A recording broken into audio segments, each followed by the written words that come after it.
Hello again, and welcome to the St. Louis Blues Hockey Legends Podcast. Tom Calhoun here to shine a light on the stories of those instrumental in blues history. The Blues Legends Podcast is presented by Sarah Honda, O'Fallon, Illinois. Check out their 618 Sarah Bucks offer at sarahhondaofallon.com. A participating sponsor, the Gateway Grizzlies. The 2026 Grizzlies schedule is out. Get season tickets at gatewaygrizzlies.com. On this episode, it's a visit with a Hockey Hall of Famer who teamed with the Golden Brett to become the iconic Hull and Oates duo during his tenure with the Blues. Adam Oates was a college star at RPI, became an elite playmaking setter in the NHL, and also spent time coaching after his playing career. He's now running a successful consulting business with several of the top NHL stars as clients. Stay tuned as we talk it over with the great Adam Oates in 60 seconds. When it's time to find your next car, what's changed in your life? What's driving you to start the process? What are you really looking for? These are the questions we're asking at Sarah Honda. We believe in real communication, real problem solving, and trustworthy long-term relationships with our customers. We're part of your community, and we want you to be part of ours. At Sarah Honda, the experience drives everything.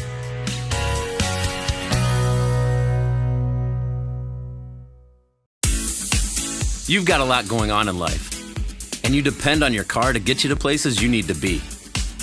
So when it's time for maintenance or repair, we know you need it done fast and done right. Convenience and quality customer service with team members you can trust. That's what you're looking for. We'll get you safely back on the road and back to your busy life. At Sarah Honda, the experience drives everything.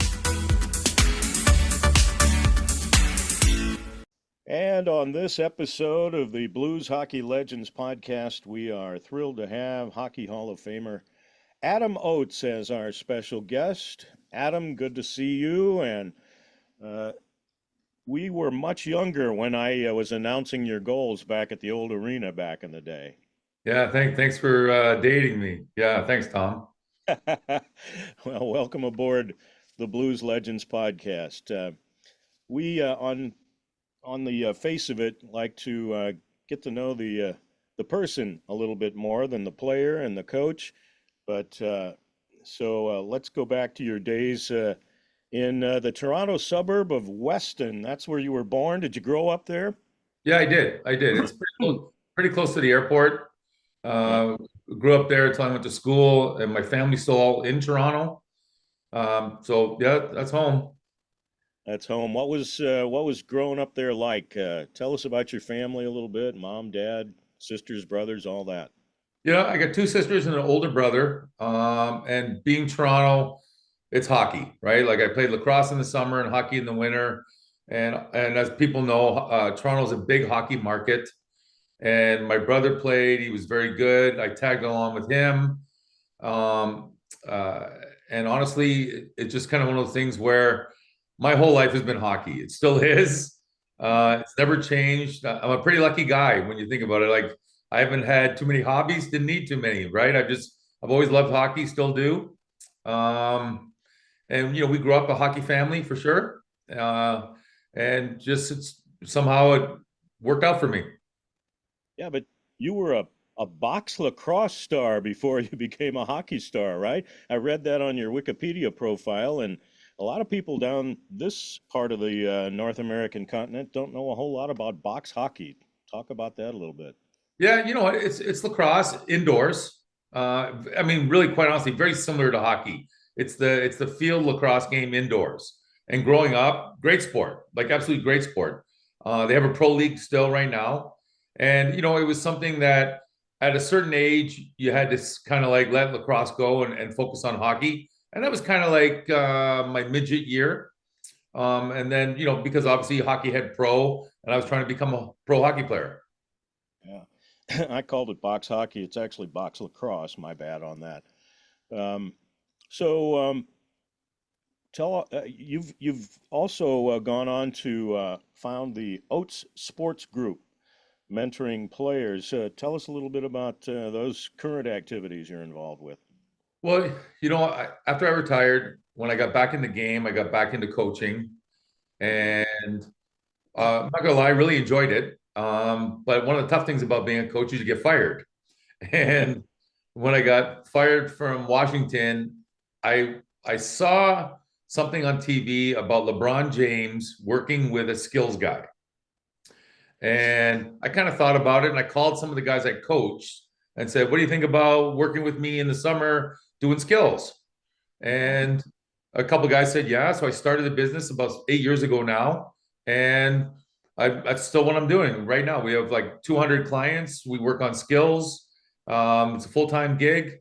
I really enjoy it, and it's nice to be able to work with the guys and give something back in the game. And it's really enjoy it. Who are some of the guys you work with that folks might recognize? Well, Connor McDavid's one. Nikita Oh, Kucherov's one. Robbie yeah. Robbie Thomas is one. Yeah. So I've a nice stable. I really enjoy it. The guys, when you think about the game today, really it's 12 months a year. The guys are dedicated. The season ends, they take a period of time off, and then they're in the gym, they're working out. A lot of guys go back to their hometowns. They're like I said, they're very dedicated. The full time training, uh, diet, you name it, and they all work on their game. So I started this little business, like I said, about 10 years ago, and it's grown. And it gives me something. I really love it. It's an ability to give something back to the players and try and help them improve. Obviously, you've got some big name guys that appreciate your input. So let's go back to the early days again a little bit, if you don't mind. Do you remember the first time you put on a pair of skates and decided, I kind of like this? Um, I can't say I remember the first time I put on skates. I do remember being very young playing hockey. Like I said, I had an older brother, so he was into it before me. So as soon as I was able, I was playing hockey, and in Toronto, there's a lot of ball hockey. You play in the street, right? So like we lived on a street that had three games on one street, so it was pretty much school and ball hockey or hockey, 24/7. Yeah, I played street hockey with one of those plastic pucks, we fill them with BBs and played on the school playground. And that's kind of the way it was when we fell in love with hockey back when the Blues were born. Um, I read on your profile that at one time you described yourself as a punk when you were a kid and you quit high school to focus on hockey and wound up as a gas station attendant at age 19. You may not want to relive that, but that's part of the story, right? You know what? Maybe punk's the wrong word, but I was playing junior, and somehow in my mind I was going to make it, right? Hmm. And I was playing at a level that technically might be a little too low. And my dad knew it, and my dad and I were fighting about it. He's like, "You got to go back to school. You got to like stay in school." And I'm like, "No, I'm gonna be a hockey player. I'm gonna be a hockey player." So my dad and I were butting heads, and I quit school, and he kicked me out. And next thing you know, I'm living in an apartment, working at a gas station, and playing hockey. And somehow, like I said, I was a punk. I was dumb. I got very lucky in a sense. That junior year, a college scout saw me, and they ended up coming to me and talking to my parents and saying if I would go back to school and get my grades, they'd give me a scholarship. So talk about a blessing. I got a second chance and I did it, and I got to go to RPI. So I'm a very lucky guy. Yeah, 3 years at RPI and obviously very successful there and uh, caught the eyes of the Detroit Red Wings and they made you the highest paid rookie in the NHL in 85, 86. So that was a pretty strong transition from gas station attendant to highest paid rookie. Yeah, what it's funny because I have talked about it with my parents lots of times, as you can imagine, and how lucky I got for sure. Yeah, well, we all look back and see those moments in our career if we've had any sort of success where we got a little lucky. And I got lucky falling into the Blues PA job, so I know a little bit about that myself. So then, after some time with the Red Wings and good time there, you got off to a strong start in your early pro career. Um, the Red Wings decide to make a deal In June of '89, you get traded to the Blues along with Paul McLean, and Bernie Federko and Tony McKegney go back to the Red Wings. And I read where that one broke your heart, and certainly Bernie got his heart broken on that deal as well. Yeah, kind of once again in hindsight, it's easy from the cheap seats. Like obviously it's my first team and you love your first team, right? Like Yeah. for sure. And we had a pretty good team. We went to semifinals, and that was the when Bob Probert was having his problems, Hmm. unfortunately. And they felt that part of the problem was we didn't have enough leadership in the locker room. And they traded me for Bernie because they wanted to bring in a veteran guy, a good player, a leader, something that could help in the locker room. So for me, that was devastating. But once again, it gave me an opportunity that I didn't have because I got a chance to play with Brett Hull. And obviously my career changed and went to a different path. Yeah, and boy, did it ever. Um, First line center, of course, right off the bat here in St. Louis, playing with Brett Hull. Of course, most of it, people have heard about the Hull and Oates reference back from those days. Just prolific offensive numbers. Obviously, it was a different style of hockey back in those days, but you topped 100 points for the first time in your career with 102. Uh, and then 115 in the 90-91 season. Hully's on his rampage with 72 and 86 goals in successive seasons. What was it like being part of that whole thing back in those days? I know it's kind of hard to describe that, but a lot of folks might like to hear your memories of it. Well, I get traded and also I meet Hully, and Brian Sutter was the coach, and he was a coach that we really responded to. Really, really enjoyed him. He was hard on us in a good way. And, we're young guys, and obviously Hully starts lighting it up. And before you know it, it's turning a little galactic, right? And the second year he scored 86 goals. That's the second best season of all time. It was just fantastic, right? And everywhere we went, he's the highlight reel. He's the show. Our team's a good team. We kind of like really grew in the league in terms of like teams watching us, being televised. Because he was the man. He was MVP of the league. It was fantastic. And obviously I got a front row seat, so really enjoyable. Yeah, you were more than a front row seat, I think. I think he gives you some credit for some of those goals, doesn't he? Yeah, you know what? We have like we have a very, very obviously strong bond. And even like it was almost right away because first of all, his father was my idol growing up, which was weird. But then like our the way we played the game together, we really kind of like had an unbelievable chemistry in terms of how we both saw the game. And what, obviously just we had success because of it.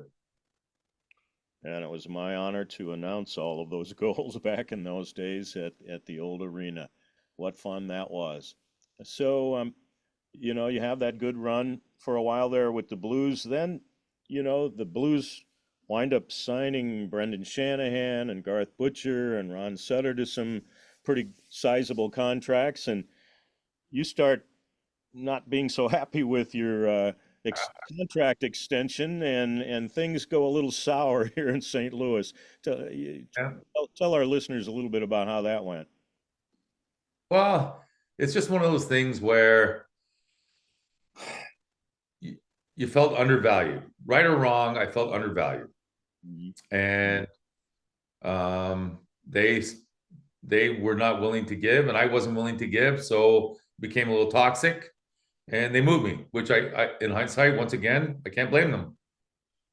But I Yeah, also see my side of the story, so yeah, but it's one of those things. it was a little sad to see you go for sure. But you go on, and you continue a great career with the Bruins and Washington, Philadelphia, Anaheim, Edmonton. You made a pretty good tour after that, but a lot of good years in there. What are some of the highlights in your mind? Well, the other thing about the contract was what people don't realize is back then, you're playing pro hockey, but you're still thinking about your job, right? Like it's a job where you're trying to put money in the bank. And the life expectancy of a hockey player is only so long. And I was getting a little older, and so that factored into some of the decision process, right? Like you're willing to get in an argument because it's about money, right? And like I said, right or wrong. But to the question, like obviously I go to Boston and another fantastic sports town. So I've been pretty lucky with that and got to play with some great players there, had some success there, and just kept going along in my career. That's really what you do as a player. Yeah. And you kept on playing at a high level for a long time. You played into your early 40s, which not many hockey players are able to do that. Yeah, I was very lucky. Very, I had a couple injuries in my career. Nothing debilitating, fortunately. And like I said, all the guys were at that era where everybody's working out hard. So I was at that stage where I'm working out hard in the summer. So my body didn't really let me down. And because I didn't really have a bad injury, so I was able to play a little longer than you would think. So you've always, Adam, been thought of as a great playmaker. What, in your mind, do you credit that to, other than your talent? Obviously, your inherent talent. Does it go back to the lacrosse days, you think? Lacrosse for sure, because lacrosse is a game where you really control the ball. As a player, when you get the ball, you're really, really controlling it.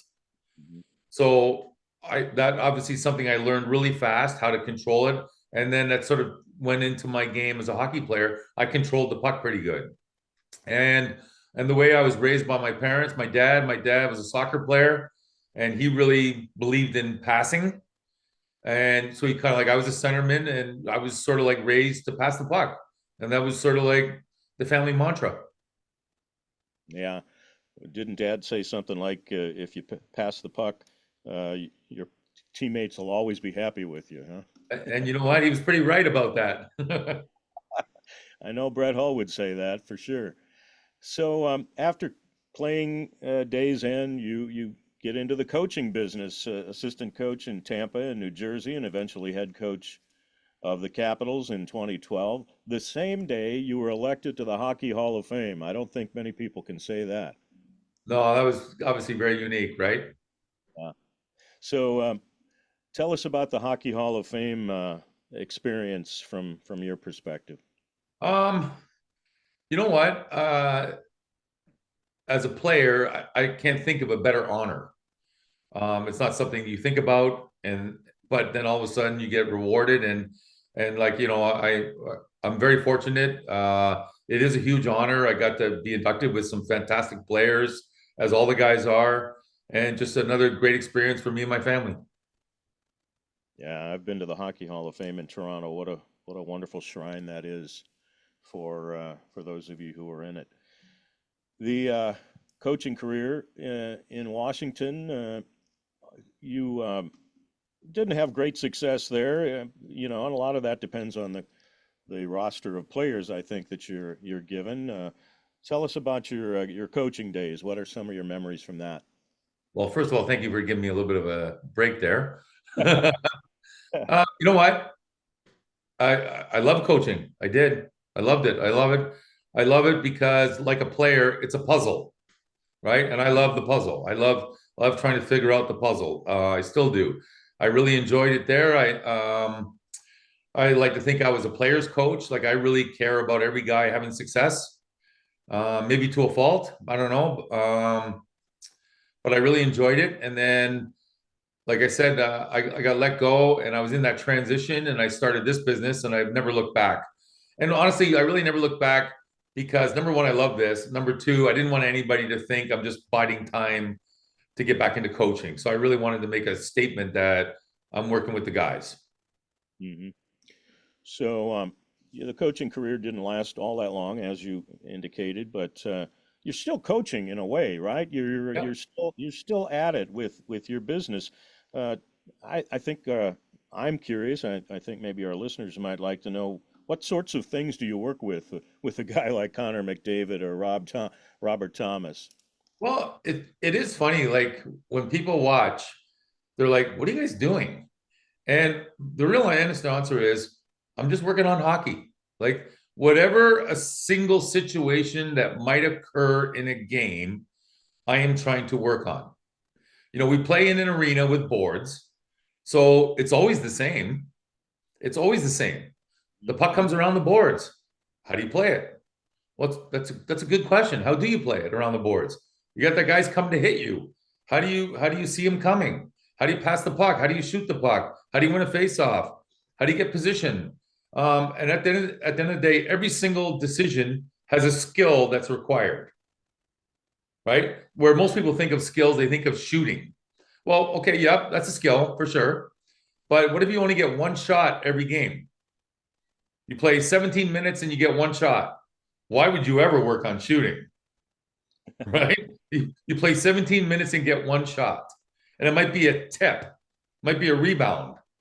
So like it's funny, but like we break it down in a way where it's a little boring for the guys for sure. But we work on hockey, like we work on their game. Yeah. A lot of people would say, my goodness, here's Adam Oates, who at one point in his life was not known as the greatest skater in the world, and he's coaching Connor McDavid, who's an elite skater, and they're going to say, "Wait a minute, what could he possibly tell Connor McDavid?" Well, great example because Connor is not looking at me to help him skate. Yeah, yeah. But what if my hands are better than his? What if I see a play differently than him? What if I saw a particular situation that's different than him? And also, I would tell you that one of the things that I think I bring to the guys is something that I wanted as a player. I wanted someone to give me more. I wanted more. Like I'm dedicated. I played hard last night. I played okay last night. Give me something else. Give me some more. Make me better. And nowadays we have a video component that we didn't have in my generation, right? So you can really break something down to watch it and maybe fix something, maybe add something. I know I never got it, but I know there was plays I missed. I know there was plays I didn't execute. And in hindsight, I wish I got that, right? Like I wish someone gave me more. I really, truly did. So I like to think I keep the players sharp. We do have a contact game. We do. So like last thing I want is anybody to get hurt. So like we work on a lot of stuff, and I would say that over the course of 80 games, if I can help the guys stay sharp a few nights, I think that has a value. No question.